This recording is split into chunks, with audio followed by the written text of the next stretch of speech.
The first thing I remember wasn't light or sound. It was pain.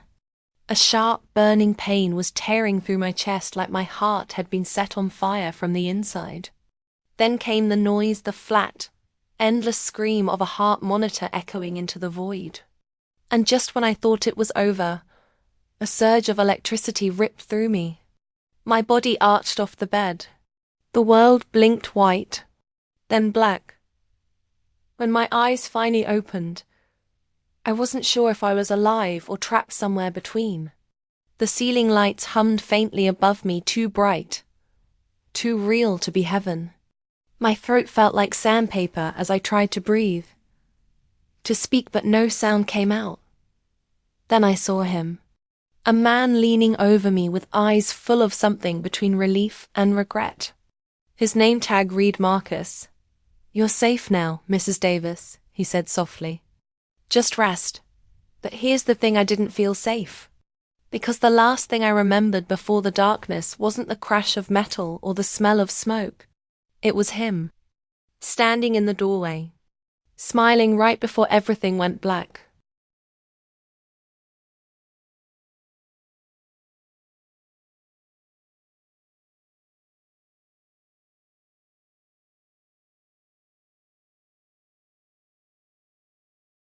The word safe clung to me like an echo I didn't believe.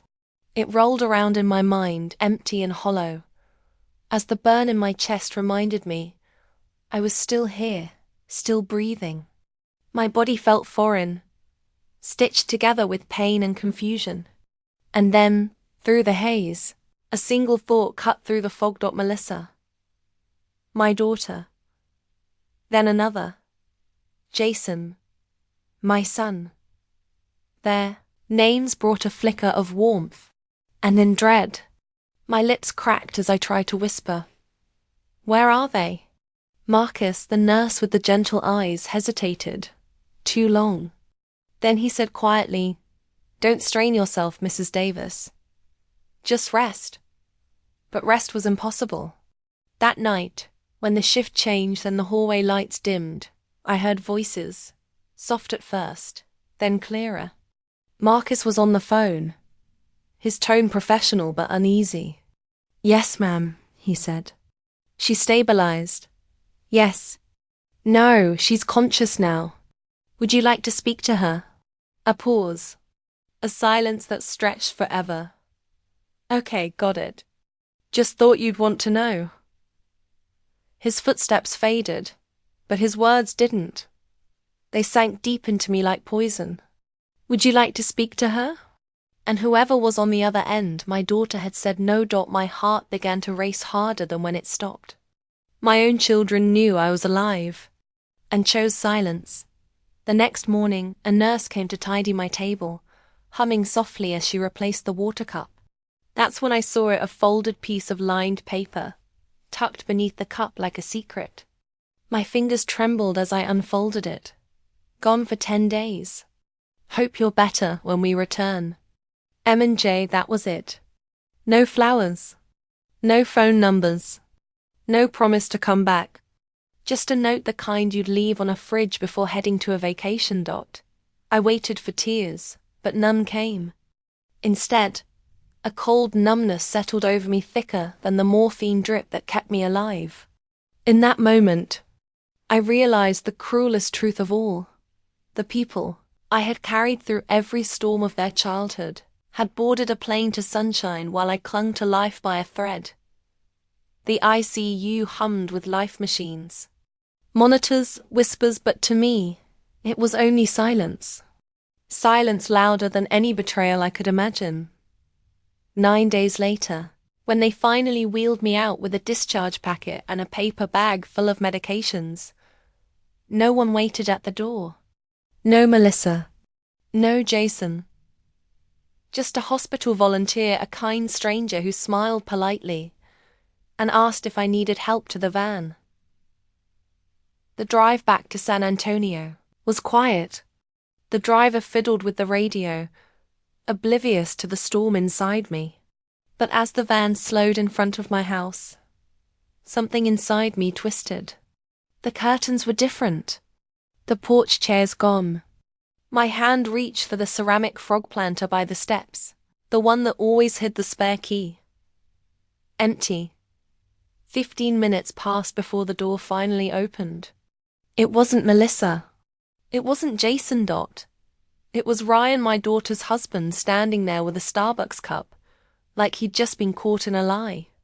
Oh, Mrs. Davis, he stammered. You're home. Sooner than we thought. His eyes darted past me, searching for a way out. I walked inside, each step heavier than the last. The house felt unfamiliar. The furniture had been rearranged. The walls were half-painted a color I would never choose. My wedding photos, once proudly displayed, were shoved into a cardboard box near the corner. Then my gaze fell on the dining table. A glossy flyer lay there, face up. My hands shook as I picked it up. Charming southern home ideal for young families. It was my house. My home of 27 years. Listed. For sale. My knees buckled. I sank into a chair, breathless. On the counter, a manila folder lay open. Inside, legal documents, property transfers, signatures I didn't remember giving. And in that moment, the truth began to unfold. A truth darker than any illness I had survived. Power of attorney. The words blurred on the page as I stared at the signature curling at the bottom. My signature. My own name, scrawled neatly next to a date from 3 years earlier. The day after my hip surgery. I remembered that day, groggy, half awake, the room spinning. Melissa had stood by my bedside with a clipboard and her too sweet voice saying, "It's just insurance paperwork. Mum, nothing serious, just sign it." And I did, trusting her. Because that's what mothers do. But now, here it was again, resurrected like a ghost, turned into a weapon. My weapon, stolen and sharpened against me. My pulse hammered as I reached for the only lifeline in the house, an old iPad Jason used to leave on the pantry shelf. The screen flickered to life, slow and cracked with age, but when it did, messages flooded in. Jason, Melissa. Their words filled the screen like ice water running through my veins. Melissa, once Mom's house sells, we'll finally have breathing room. Jason. Yeah, assisted living is lined up. No more boundaries. About time. Breathing room. From me. The same woman who'd worked double shifts after their father died, so they could stay in school. The one who paid their rent, who bailed them out when Ryan's business collapsed. The one who'd never stopped showing up. And now, I was a burden, a piece of property they were ready to sell. My chest ached. Not from the stroke, but from something far worse. The kind of pain no medicine can dull. The realization that this wasn't a misunderstanding. It wasn't an accident. They were preparing to erase me. That night, I didn't sleep. I sat at the kitchen table under the pale glow of the single bulb that still worked. The sale flyer lay in front of me, my house, my memories, my entire life reduced to a line of glossy copy. Charming southern home, ideal for young families. A perfect lie. A description that erased me completely. By dawn, I made my decision. I wasn't going to scream. I wasn't going to beg.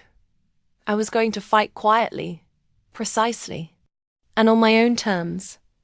And then I remembered a name. Daniel Ruiz.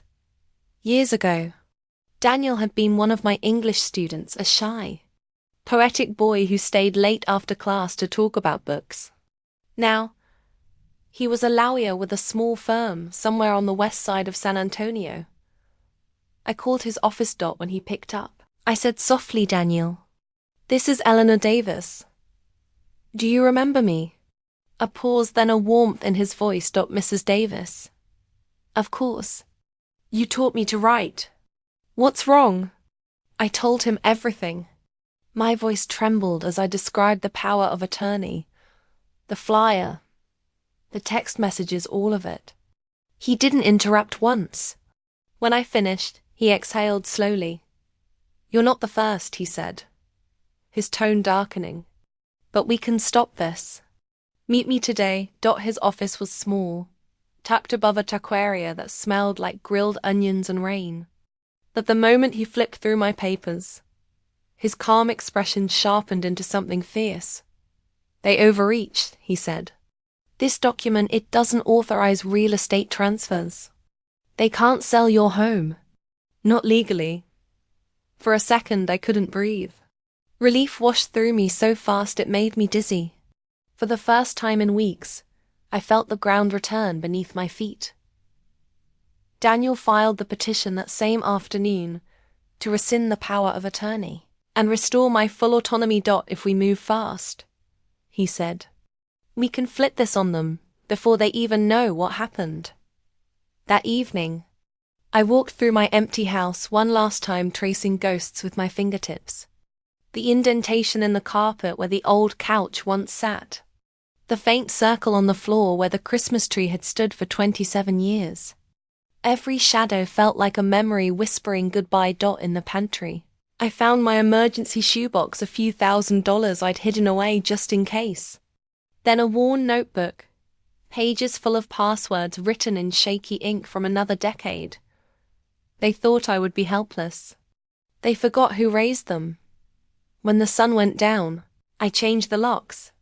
Ryan showed up an hour later, rattling the knob like he owned it. Through the Ring camera, I said calmly, "Take your tools and leave, Ryan, before I donate them."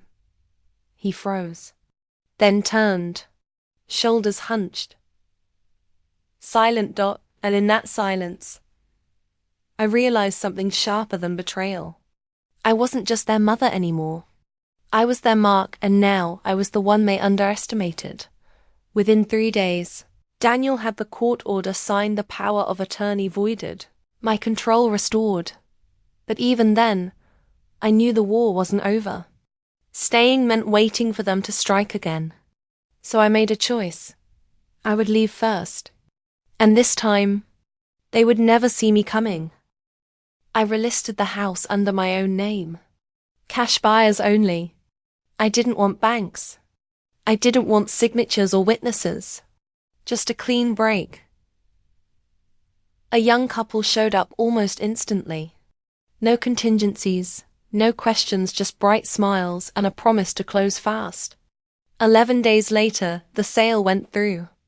That night, I stood in the empty living room, the same place where birthdays, holidays, and heartbreaks had once filled the air, and ate a peanut butter sandwich off a paper plate.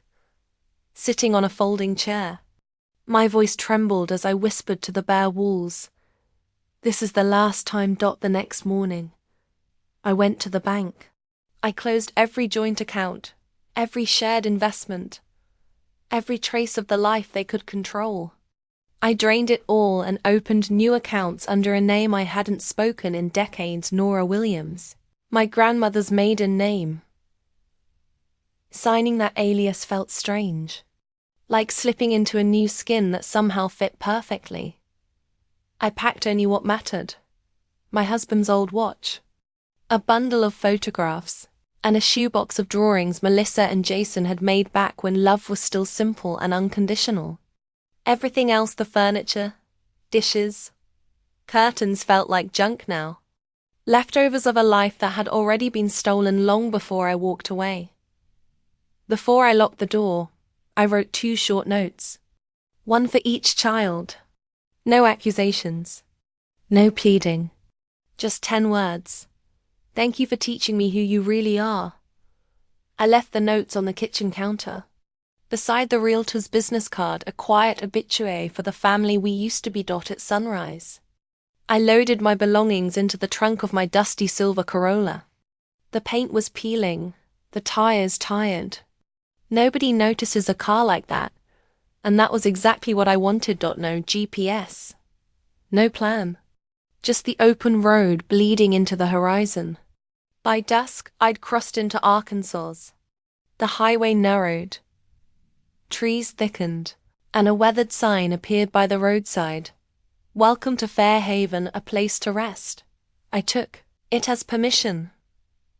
Fairhaven wasn't much, a few brick storefronts. A diner, a church, and a library with a flickering neon open sign. I rented a tiny trailer behind a hardware store. The landlord, Jim, a wiry man with oil-stained hands, only asked 2 questions. Do you smoke? No. Cash or check? Cash. That was enough. That night, I lay on a thin mattress surrounded by boxes stacked like barricades. I waited for the fear to come, the panic of being alone, the weight of what I'd lost. But it never did. Instead, I felt something I hadn't in years. Relief. For the first time since my heart had stopped. I could breathe without wondering who was waiting to bury me. In Fairhaven. I became someone else. Nora Williams, retired librarian from Roanoke, Virginia. Widowed, childless, just looking for peace. It was a story simple enough to remember. And in a small town, people rarely asked for more. They assumed I was hiding from something. And maybe I was. Fairhaven had its own kind of mercy, the kind that lets you exist quietly without questions. I started volunteering at the library twice a week, shelving books, mending torn pages, losing myself in the smell of dust and paper. The staff began to smile when they saw me. The children learned my name. That's how I met Claire. She worked nights at the diner across the street, a single mother with tired eyes, a quick laugh, and a kindness that didn't ask for anything in return. Her son, Ethan, trailed behind her after school, clutching comic books worn thin from love.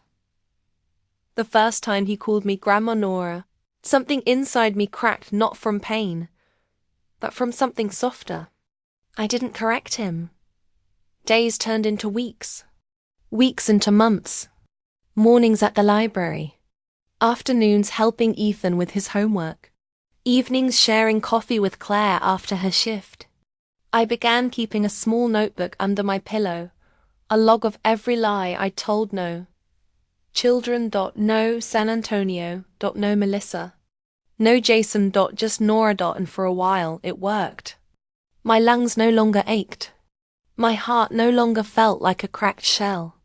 The laughter of a little boy who wanted nothing but attention was enough to stitch me back together. Until one July evening everything shifted. It was Ethan's 9th birthday. Claire had rented the back room of the VFW hall. Paper streamers hung crooked from the ceiling, cupcakes lined a folding table, and laughter filled the air. I sat beside Ethan as he opened his gifts, smiling as he leaned against me for a hug. Someone handed me a paper party hat, and I put it on without thinking. One of the other moms, cheerful, blonde, always filming, pulled out her phone and recorded the moment. Just a harmless 30-second clip of a child's birthday. Ethan unwrapping a toy car while I helped him read the card. That night, she posted it to her Instagram. A simple caption. Ethan's 9th. Such a sweet day, I didn't think twice. But 3 days later, Claire burst through the library doors, pale and shaking. Her phone clutched in her hand. Nora. She whispered. You need to see this. She turned the screen toward me. The video had been reposted. Then shared. Then shared. Again on a parenting blog. On Facebook. On TikTok. 30 seconds of laughter. 30 seconds of joy, 30 seconds that could undo everything. And just like that, the quiet life I had built in Fairhaven began to crack. When Claire showed me the video, my world tilted. There it was, a harmless birthday clip turned viral wildfire.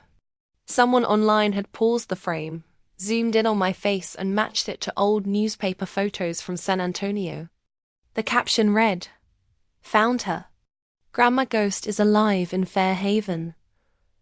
She changed her name. She's building a new family. My blood ran cold. In one sentence. The quiet life I'd built brick by fragile brick cracked wide open. By morning. The video had passed 1 million views. Comments flooded in. Half of them painted me as some kind of legend, a woman who rose from ashes. rebuilt her life. The rest called me a monster.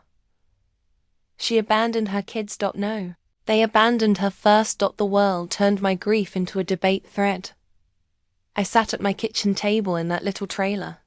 Notebook open, scribbling the same name again and again.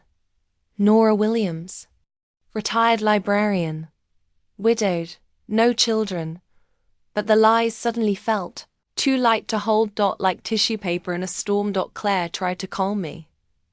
People online forget fast, she said. It'll blow over in a week. But I had lived long enough to know better. If the world had seen me, she had 2 days later. I saw it. A silver Toyota with Texas plates crept past the library parking. Lot. Once. Twice. Slow. Careful, like a shark testing shallow water. Then it stopped. Driver's door opened. And Melissa stepped out, my daughter. Or whatever was left of her. Jeans, cardigan, paper coffee cup in hand. She looked smaller than I remembered. Fragile. Like someone life had finally humbled. She stood near the entrance, eyes scanning the sidewalk until they landed on me. I froze behind the glass door, my heart pounding loud enough to hear. 5 minutes passed before I moved. When I stepped outside, I kept my shoulders straight, even as my hands trembled. She stared like she was seeing a ghost. "Mum," she whispered. That one word tore through every wall I'd built. For a moment, I almost broke. The old reflex, the mother in me, wanted to reach out. I remembered the hospital bed. The silence. The betrayal. She took a shaky breath. "Please, don't walk away." I met her eyes. I already held my funeral. I said quietly, "You just weren't there." The words hit her harder than a slap, gripping her cup like it could hold her together. "We didn't know," she started. "We thought you were." I laughed. Loud. Bitter. "You thought I was fine? You left me in that hospital bed. You tried to sell my house while I was still breathing. Don't you dare tell me you didn't know." Tears slid down her face, one after another. She looked like a stranger in my daughter's skin. "I was scared," she murmured. "Scared to watch you get weak. I made mistakes. You made choices. I corrected. And now I'm making mine." She stepped closer, hand half raised, but I didn't move. "I'm not coming back, Melissa. I found a life that doesn't require pretending we were ever okay." Her mouth opened, then closed again. The silence between us weighed heavier than the years we'd lost. I turned and walked away. Not fast. Not dramatic. Just enough to let her know this wasn't anger. It was closure. 3 weeks passed before I heard from Jason. Not a call. Not a knock. A letter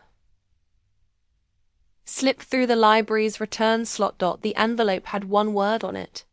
In his handwriting, colon Nora. Inside was a single folded sheet. At the top was my own handwriting, the note I'd scrawled in the IQ years ago. "If I don't wake up, please forgive me. If I do, please come. I am scared." And below, in Jason's shaky pen, "We didn't know how bad it was. I thought Melissa would go. I thought you'd understand. I am sorry. Mom. For 2 nights. I let that letter sit on the table, unopened again, like a ghost I didn't dare touch. Then finally, against my better judgment, I replied. Just one line. One visit. No cameras. No excuses. And as I hit send, I realized something I hadn't felt since the day I left San Antonio, that the past doesn't die when you bury it. It waits. Quietly. Patiently. Until it's ready to knock again. Bring the letter. Those were the only words I'd sent him. No small talk. No explanations, just instructions. We met at the cemetery on the edge of town, where truth feels heavier because the ground itself holds people. You can no longer lie. The morning air was cold enough to sting. I sat on a wooden bench beside Frank's headstone, the only man who'd ever seen me for who I truly was. The marble was worn, soft at the edges, the kind of softness that time gives to everything we think will last forever. When Jason appeared, he looked smaller than I remembered. Not in size, but in spirit. He walked slowly, clutching a canvas tote bag like it could protect him. And for a brief second, he looked like the boy he once was, nervous, wide-eyed, hiding behind his backpack on the first day of school. But as he sat down a few feet away, I saw the man who'd helped bury me while I was still alive. He didn't say a word, just handed me the envelope. The same envelope. I'd already read 100 times the same words that had dug into me like splinters. I unfolded it again anyway, the paper trembling between my fingers. Finally, Jason spoke, his voice cracked, raw, unfamiliar. I didn't know how to deal with. "Watching you get weak," he said. I thought if we moved fast, it would hurt less. I turned to him. My throat burned. "I didn't need you to be strong, Jason. I needed you to show up." His face crumpled. Tears spilled down faster than his words could form. "You think I don't hate myself for it?" he said. "You think I sleep at night?" I stared at him for a long moment. "I think you sleep better than I did," I replied, because I remembered those nights, the hospital monitors beeping, the air thick with loneliness. I remembered begging for familiar voices that never came. The silence between us stretched, thick and cold. Even the wind refused to move. Finally, he asked it, his voice breaking like a child's. "Can I come back? Can we try again?" I looked down at my hands, the same hands that once held him as a baby, the same hands that had packed and left everything behind. Then I shook my head slowly. "That part of me, Jason," I said quietly, "you already buried. And this time, I chose the funeral." He reached out, just a simple gesture, a trembling hand reaching for mine. But I stepped back. Not harsh, just final. When I turned away, I didn't look over my shoulder. His sobs followed me, sharp, breaking, desperate, echoing through the graveyard like the sound of a memory being torn in half. That they weren't mine to carry anymore. The next morning, sunlight poured through the thin curtains of my trailer. I sat at my little table, the same one where I'd once built my new name, my new life, and opened a fresh page in my notebook. The same notebook that once held passwords and cover stories. At the top, I wrote 2 words: "You did it." Let the pen hover for a long moment before continuing. "You got out." Made 2 lists that morning. On the left, everything I'd left behind. House that never felt like home. A name that had become a burden. Children who treated me like a piece of furniture, something to be sold when it no longer looked pretty. And on the right, everything I gained. Quiet mornings. Honest conversations. The laughter of a boy who loved me for who I was today. Not who I used to be. A friend who saw me as more than a burden. When I finished, I folded the paper and slid it into a shoebox. Under my bed beside Ethan's drawings and the single old photograph of Melissa and Jason. Back when they still believed I could fix everything. Back when I still believed it. I closed the box softly, not with anger. Not even with sadness, but with something gentler. Acceptance. That afternoon, Claire called. She asked if I could help Ethan trim the hedges in front of their porch. I said yes, grateful for the distraction. The sun was warm on my shoulders, the clippers steady in my hands. Ethan ran up to me, his palms covered in dirt, holding a chipped seashell he'd found by the creek. "Grandma Nora, look what I found," he shouted, eyes bright. I smiled without hesitation. "Perfect," I said. "Let's go build something with it." We spent an hour stacking shells in the dirt, laughing every time they tumbled down, rebuilding again and again. The first time in years. Maybe decades I felt whole without needing to be healed. That evening, as the sky blushed into gold, I sat on Claire's porch and watched Ethan chase fireflies. He cut them gently, his laughter echoing in the twilight. Claire leaned against the railing, her voice soft. Do you ever regret it? Leaving? I thought of the hospital monitor flatlining. Of the note on my bedside table. Of the real estate flyer that turned my home into a listing. Before I'd even recovered. No, I said finally. I regret staying as long as I did. She nodded. And we let the silence stretch comfortable. Honest and full of things that didn't need to be said. The world outside still spun with stories about me. Online. Strangers argued she's a villain. No, she's a hero. They didn't know I wasn't either. Because here, in this quiet town, I wasn't a headline. I wasn't Eleanor Davis, the mother who vanished. I wasn't a ghost. I was simply Nora. And for the first time, that was enough. If there's one thing I've learned, it's this. Family isn't the blood that runs through your veins. It's the hand that steadies you when you stumble. The voice that answers when you call. The one who shows up when everyone else turns away. And sometimes family is the one you build, not the one you're born to.